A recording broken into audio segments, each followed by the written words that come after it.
Hey friends, it's your pal Mike Shea from Sly Flourish, here with another episode of Sly Flourish's Lazy GM Prep. In this weekly show, I go through steps from Return of the Lazy Dungeon Master while preparing for my Sunday role-playing game. In this case, we are going to have the campaign conclusion to my long-going Shadowdark Gloaming campaign. Shadowdark is an excellent role-playing game made by Arcane Library. The Gloaming is a setting available in Curse Scroll 1, also available from the Arcane Library. We've been running it about a year now. I think we're into 40-some sessions at this point. I don't remember exactly what the number of this session is, but we are going to be having the conclusion to our Shadowdark campaign today. It's very exciting. So today's prep show is going to be diving into our conclusion for our Shadowdark prep game, what that looks like and how that is all going to play out. This show, like all of the work of Sly Flourish, is brought to you by the patrons of Sly Flourish. Patrons get access to all kinds of tools, tips, tricks, adventures, source books, and other things to help them run their RPGs. They also get access to the incredible Lazy GM community over on Discord, and they help me put on shows like this. To the patrons of Sly Flourish, thank you so much for your outstanding support. Final conclusion day. Today is it. Today, we're one way or the other. Our Shadowdark game is going to end. So in our last session, the characters had left Haldren's Tower and were making their way from Haldren's Tower and the giant drained lake in the center of the Gloaming. Fenimir Lake here had completely been drained because of something they had done long ago where they found a sphere. I'm trying to remember what it was. They found like an object that represented the world and they forced it out of like this thing. And when they did, it cracked. And when it cracked, the entire lake in the center of the place had drained. And then later they're like, well, I don't know. There was one character who remembered that it happened. All the other characters had died off. And that character's like, I don't know what you're talking about. Hey, wow, that's amazing. Such a natural disaster to have occurred. Right? And everyone's like, yeah, I wonder how that happened. And all the players are like, you did it. You cracked it. So that was really funny. So they made their way around Fenimir Lake and they ran into Victoria, the werewolf queen, and they had some fine conversations with Victoria, who talked about what else was going on in the area of the Gloaming.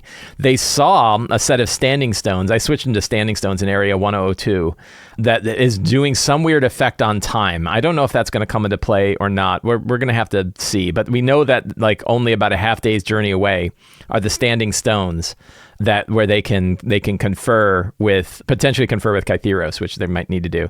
And then they made their way to 702. On their way, they ran into this river, and along the riverbank, they saw a knight, and the knight was sitting there at the riverbank. There were a bunch of dead bodies around. There were a bunch of like evil knights that were taking people and impaling them on stakes, like the dead bodies impaling on stakes while this shining knight was there. And the shining knight stood up and turned around and looked at the characters, and it was none other than Saint Yidris themselves. So Saint Yidris is the corrupt sort of archangel of the Knights of St. Yidris, who is now out and about consorting with demons and murdering people, whose whole motivation, and I don't remember if I had prepped this ahead of time or if it just made sense at the moment. Their whole motivation, St. Yidris' whole motivation was the souls of the people who are still here are going to be damned if they are devoured by Almazats. So I need to kill every one of them so that their souls are saved before Almazats devours the entire planet or they'll be cursed on death. So his idea was like, look, they all have to die in order for their souls to be released from this place before Almazats eats it. When you're like, well, that's not an unreasonable argument. And he said, yeah, I can do it for you guys, right? Like you want to die, fall upon my blade and you will be saved and everything will be fine.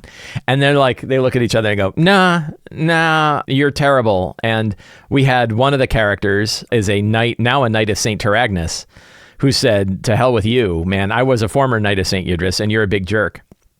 And we're going to fight. So they fought, at which point the St. Yidris' wings flew out from their back, and they began to fly around and fight the characters as an archangel. So I had switched it. I originally was going to have them be a planetar. And this is like, violating the Shadowdark rules, right? But it's going to be a lot more fun if we do it this way. And it turned out to be really much more fun, I think. As soon as one of that player said, I'm going to use the one charge left on my Saint Taragnus armor to summon Saint Taragnus to fight for us as an archangel. And I said, well, if you're going to have an archangel, then Saint Yidris is going to be an archangel. And then I switched Saint Yidris's, without telling anybody, switched Saint Yidris's stats from a planetar to an archangel. And it was a crazy fight. So the archangel attacked, the Saint Taragnus archangel attacked Saint Yidris, but Saint Yidris went after Uralt, who is the Saint Taragnus Knight. and had taken him down. He's the one that's got like 21 AC. Nothing ever hits him. But boy, St. Yidris hit him hard, knocked him down until he was unconscious, and then turned their sword around and was about to impale them upon the sword, like stick it right in the neck down. And then he's like, I'm going to save your soul even if you don't want me to. And I think they had used Hold Monster. And this is where I'm talking about, like, there are some clear save or suck spells that still exist in Shadowdark that can change everything. And the one cure for save or suck spells that seems to work across editions is more monsters. And so they used Hold Monster on Saint Yidris. And I think they even had to roll a really high check against them, but they still succeeded on the check, so they were held. And they had to make a strength save, and the Archangel's strength is not great. And the DC to make it was like a 20. It was like a 24 or something. The only way they were going to make it is if they rolled a 20. And I rolled for St. Yidris's, and I rolled a natural 20. And I was like, that's it. Gabriel, the Uralt is going to die. Like, there's, he shatters the thing. Like that, the dice are telling you something at that point. And then Saint Taragnus got to act before Saint Yidris did, and stabbed Saint Yidris and killed Saint Yidris. So the Archangel of Saint Taragnus, I said, like, the blade is about to pierce down through Uralt. Uralt is unconscious and about to die. And Saint Taragnus kills Saint Yidris. Yidris screams out, turns into weird light, and disappears. All the other knights were killed. And Saint Taragnus then gave a salute and then disappeared. And then they ran over and got Uralt back on their feet, who is now a pure knight of Saint Taragnus. So that was like a great big conclusion, and that was a great big fight, and they really enjoyed it. The players were like, oh my God, edge of their seat kind of thing. And then they made their way to Bittermold Keep, thinking they were going to find the keep, and they didn't find the keep. Instead, they found out that Mugdulblub has completely devoured the keep, and now there is like a crater there, and the Knights of Mugdulblub, the remaining Knights of Mugdulblub, stand outside. And so our conclusion for our campaign today is going to be basically one big fight, and then the conclusion, and then like a 1 year later. So it's going to be a very straightforward session today. This is when we're like, we know, the narrowy point of a yam-shaped campaign is definitely, it's narrowing down. I narrowed it down as tight as I could get it, so that way you're like, I know exactly I don't know what's going to happen, but I know what scenes and beats are going to take place so that we can finish our campaign in a way that is fun and exciting for everybody that is there. So we're going to get our notes together. This is probably the last time I will be using Notion as for our campaign notes. I'm going to be switching over to Obsidian next time, which is going to be interesting because I got to switch windows a lot more often when I'm using Obsidian. I still have this ancient list of characters in here, and why fix it now? So we still have Calum, we still have Dazder, we don't have Bram Apples anymore, we still have Uralt, we do not have Irina, and we certainly don't have Morgan. So at least 3 of these characters that have been on my list for months now. We have Squee, the Kobold Wizard. Man, I'm going to have a lot of trouble remembering everybody. Let's see if my character notes have something a little bit better if I put it into characters. So it wasn't Scree, it was Squee. I think we have Larid. No, we have Scroin now. Oh, I'm so bad. You think like in the final one I'd remember all the characters, and I don't, and my notes are upstairs. I'm not going all the way up there. But there's one more character who I am forgetting. And look at all these. Yeah, Larid stabbed a plane. Oh, I remember Larid blowing up when he stabbed a planar rock. Yeah, I think we're missing a death. I think we're missing a couple of deaths here. So we don't have Scroin anymore. Oh, what was their name? Damn. I don't remember. I suck. Larid is dead. Maybe it'll come to me. But I know I've got one more character than this. So we will move these characters and move them over here. I think this is the same list that I've got. Yeah, Irina's gone. So I'm missing 2 characters. I will leave little spots for them so I can put them into my notes, and then I can think about their stuff. So the strong start is pretty straightforward. The Knights of Mugdulblub. Face the characters. We almost don't need a strong start because we're going to put it right in our scene, right? The Knights of Mugdulblub. We have Mugdulblub facing Mugdulblub, destroying Mugdulblub, negotiating with Kytheros, saving the Gloaming and Finn 1 year later. Pretty straightforward on our scenes. And we're going to talk more about these things here to try to figure them out. Secrets and clues wise, so what do we have? Mugdulblub still believes the characters went on a quest for them. Mugdulblub doesn't understand deception or why any creature would not want to be broken down into its base oozy state. The Knights of Mugdulblub still have some of their humanity, mortality, we'll put mortality, and thus know the betrayal of the characters and their desire to destroy Mugdulblub. They exist to draw that connection between Mugdulblub and the land of the living and the land of mortals. So I had an idea.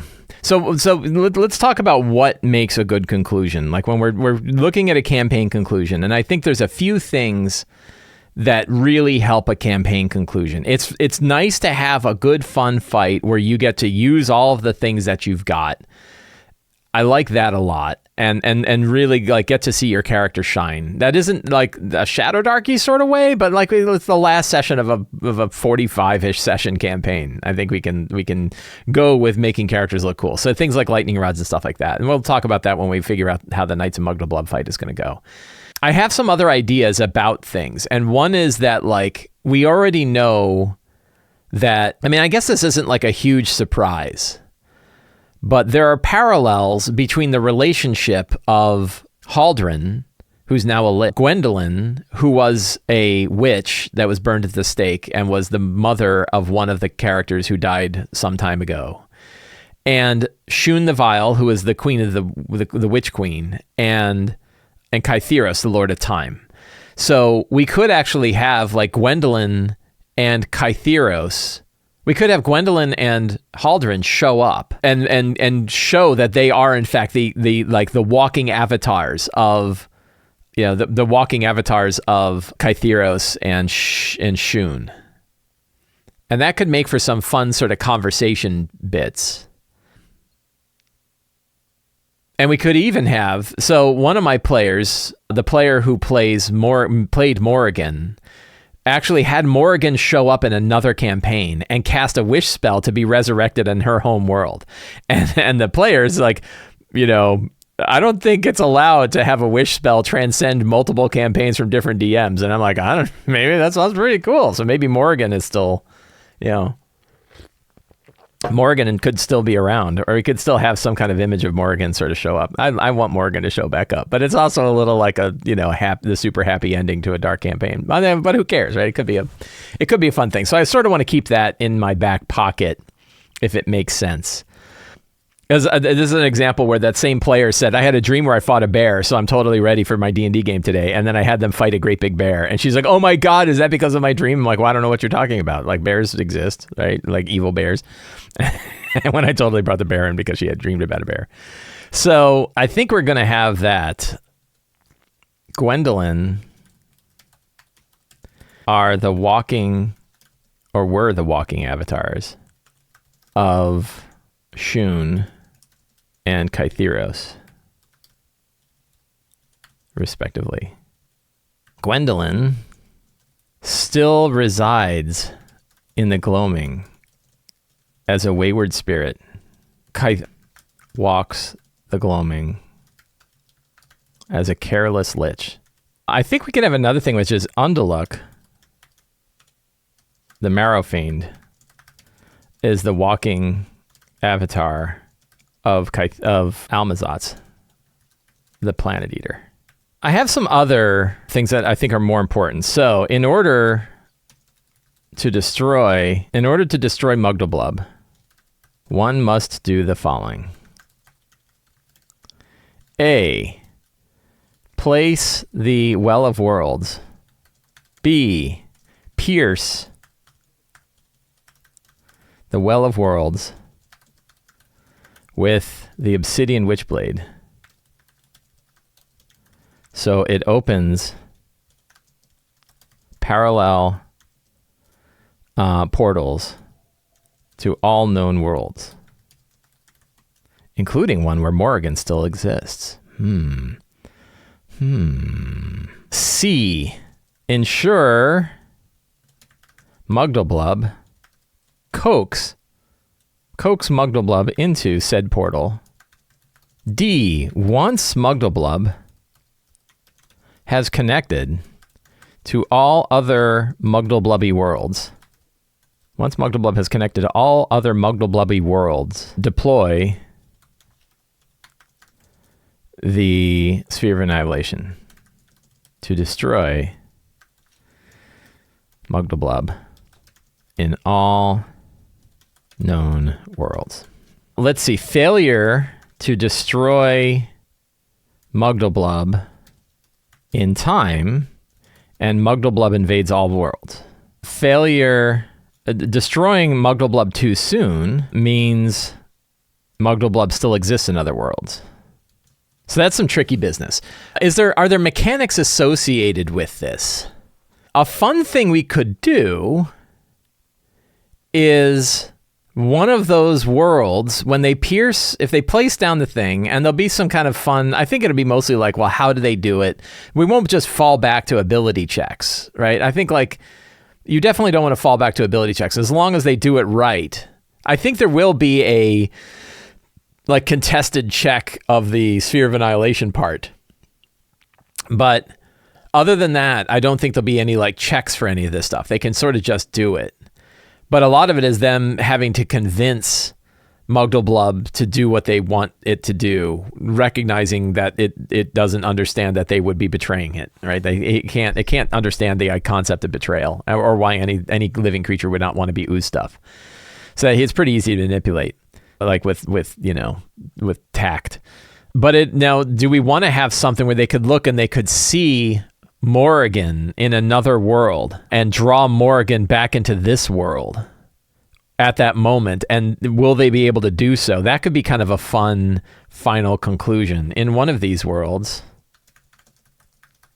Morrigan is still alive, about to be disintegrated by... What was the name of the demon? I got to go back. I got to go look at old notes. Who was the demon that killed? Is it in my character notes? Let's see. I don't think I mentioned the name of the demon. Morrigan impaled by Memnon's discordant blade. Go to my old session notes. This was a while ago.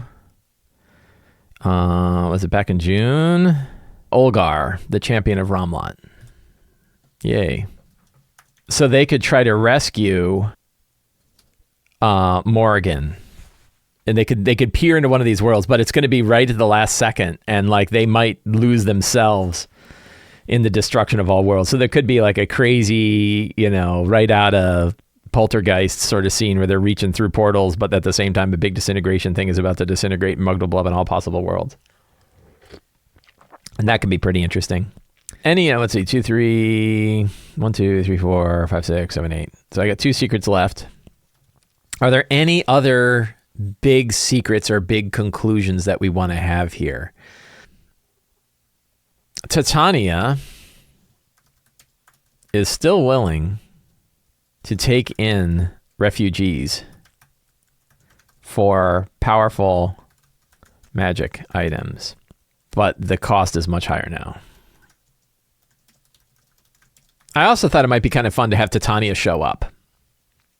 Right? Like we could have sort of like the final battle after they conclude it, and like, two fairy creatures kind of plant 2 seeds which grow into an archway, and then stepping through an archway is Titania, who's like, oh, look, wow, you did it. Oh, well, planets, the Gloaming still kind of sucks. Do you want to come to our place? And they could have that offer too. That would be kind of fun. Are there any other gods now? We could have Saint Taragnus, and what was the other god? That happened, was that in August? I think it was before this. Mirinal. Saint Mirinal. Saint Taragnus and Saint Mirinal are figuring out their stuff, but they're glad to see the Gloaming return. I could have a fun scene from Dogma, the movie Dogma, where I think it was Bartleby. Who were the two? Bartleby and Loki were the two angels that went on their rampage, and God shows up, who is played by Alanis Morissette. And Bartleby had just been murdering a bunch of people and all this stuff, and had wanted to take over, and God just looks at Bartleby, who just breaks down in tears and says, "I'm sorry." And I think it would be very cool to have Saint Taragnus do the same thing with Mirinal. That Mirinal shows up with her kind of cracked face, cracked porcelain face and angelic wings. And Saint Taragnus just looks at her and just drops down to her knees and weeps for having murdered her own sister and sent her off as a lost god. That could be a fun little conclusion there too. So we have lots of little fun potential conclusions here that could occur. So we have negotiating with Kytheros / we have saving the Gloaming. Then we have Titania comes, Saint Taragnus comes. Right? It could be a lot of we're tying off a lot in loose ends. So when I talk about the things that you want to do for a final game, give them what they want. The 5 words that I think are most critical for a good conclusion is give them what they want. What do the players want out of their conclusion? And that means not shaking things up too much. It means no great big surprises, no final betrayals, no big pull off the mask and it turns out that there was this person all the time. Make them feel like they made the accomplishments that they wanted to make. Now there's some hey, Shadowdark is a grim and brutal kind of RPG. Do you want to have some kind of grim and brutal stuff? And maybe, can you still do that and have everybody live happily ever after? And probably, right? You could still kind of have everybody live happily ever after. But you really want to say well, what do they want out of this? And I mean, they want to see their characters do stuff. And then a great way to make sure that their characters still have fun is to give the story over to them. That, you can kind of put everything in play and then say, what do you do? And 1 year later, where are you? And I love the 1 year later montage. It's my absolute favorite way to end a campaign, to say 1 year later, where are your characters? And then each of the players gets to talk about where their characters are 1 year later. And I think that would be really, really cool. I don't have to worry about fantastic locations today. We just have the pit of Mugdulblub, right? We're not going to worry about that. NPCs, I have them all kind of listed out under here. I'll make a little comma list, right? But I need to worry about the fight. So we still got to spend some time worrying about the fight. And we have, let's see, if we go into our characters, we have our remaining Knights of Mugdulblub right here. They killed King Kalish. So we have Ashara and Clovilla. Ashara and Clovilla of Set are the two. Ashara and Clovilla. And we were going to use a mage. I think we might soup them up a bit. I think we could use an archmage stat block. It could be really brutal. Level 10, Wizened Mage, Death Bolt. One target level 9 or less within near. DC 15 counter, go to 0 hit points. Ooh. Enervate. So what do they get? They get 2 spell attacks. Enervate. One target within near is stupefied. And what is that an actual thing? We have Fire Blast. 4d6 fire damage to all within near size cube within far. Float, self DC 15. Mithril Skin. AC becomes 18 for 5 rounds. Void Step. So I think we could have the Archmage. Ashara the Archmage. We'll put a page number here. Page number is 197. That's going to be really tough. And then we have Clovilla. What is Clovilla? So I originally was going to start with a druid. That Clovilla was a fallen druid. But I could choose something else. Something sort of equally nasty. Is it time for a brain eater? I could use a Brain Eater. I could use a Demon. It could be a Marilith. That would be kind of fun. 6 longsword attacks, though. Whoa. Marilith might be fun. They haven't fought a Marilith. The Drow Priestess might not be bad. Only level 6, though. Snuff, summon spiders. Web. We could take a Drow Priestess. We could beef up the hit points a little bit, and we could, instead of, I mean, these are pretty lame though. Yeah, I'm not gonna use that one. The Druid had what? Imbue, has a magical staff, and summon bears and thunderclap. I like this one that like fills a near-sized cube extending from a Druid. Creatures within are thrown 2d20 feet in a random direction. The funny thing about that thunderclap one is they don't use feet pretty much anywhere else in the game. So they're just hurled. You could say like hurled, random near-sized cubes away. That could be fun, but doesn't do a lot of, that doesn't do any damage. On the other hand, you have the other people that are doing a lot of damage. And instead of summoning a bear, it could summon oozes. Because I think we're going to have a big pile of oozes. And you could use the brown bear stat as like an uber ooze. So maybe the Druid stat block slightly modified would work. I was flipping through to see if there's anything else that we want to throw here. Probably not giants. They already fought a giant. Like, this is our chance. Do we have any? Oh, a Night Hag, level 8. Can blind and does 2 bite attacks and blind. That's pretty good. That could be fun. Kraken. Mummy Lich. Rime Walkers. Human-shaped beings formed from black space ice. Eyes are 2 flickering white lights. Can fly and does 4 claw attacks. That looks pretty nice too. That Rime Walker is pretty nasty. That could certainly be fun. We have primordial slimes too. So we could drop a couple of these. But I like the Rime Walker because it's just a straightforward monster. Enemies within near of the Rime Walker are DC 12 con at the side, or they lose an action. Oh, that sucks. But it fits. I think we're going to do that. Let's just, we're just going to do that. The Rime Walker on page 241.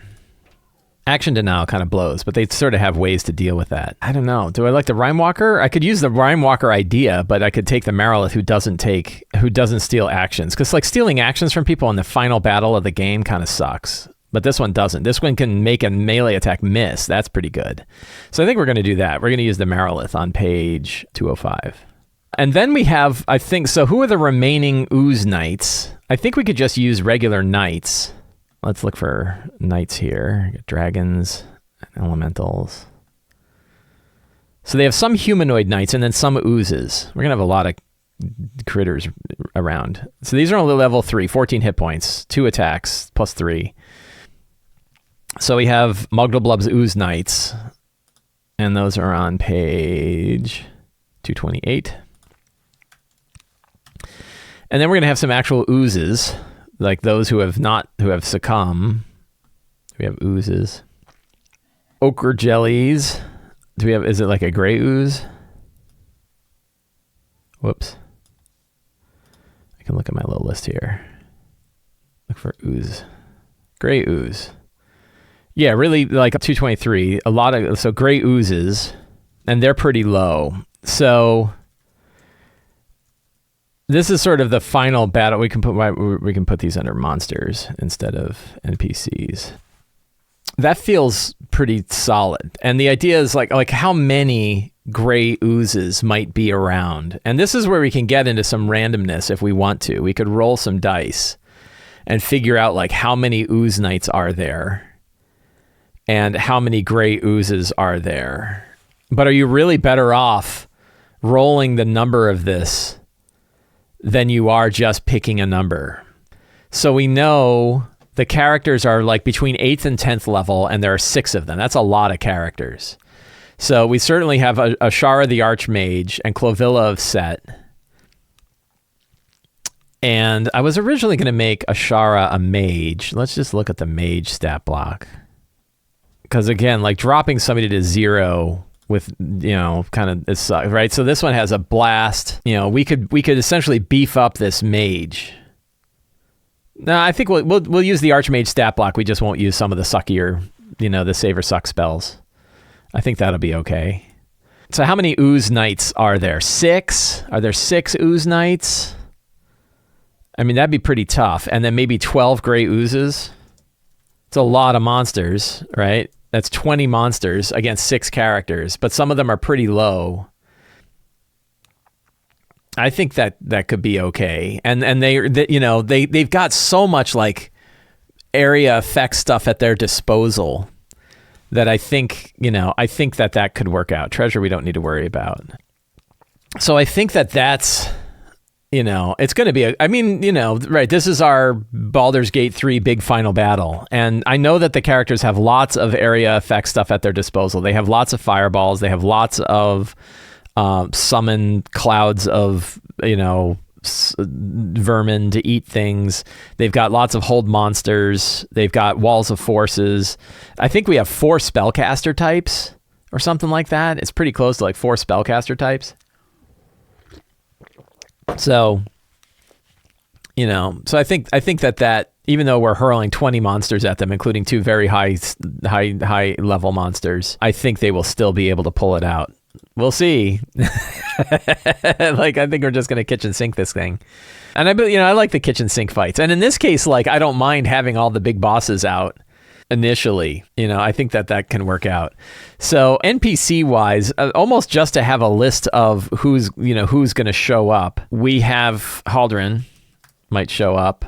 We have Gwendolyn might show up. I think we're going to just comma separate these so I don't use up a ton of space in my notes. Haldren, Gwendolyn, Kytherios, Almazatz, or Undaluk, Almazatz, of course Mugdulblub. Oh, Titania, Saint Taragnus, Saint Mirinal. Are there any other NPCs? Yeah, so who was the town, who ran the first town? Whisper is still around. Matilda Bauer, the Wardenwood Elder. Any other NPCs that would be fun to have anybody show up? Druzilla's long dead. The Remnant of Memnon. I think the Remnant of Memnon was put back in the Vault of Memnon. Rayanne Dusklover. No, let's see. Who was the one that was on? That's a great picture. Who is the guy? Donnell Corrant, who was in love with Rayanne Dusklover.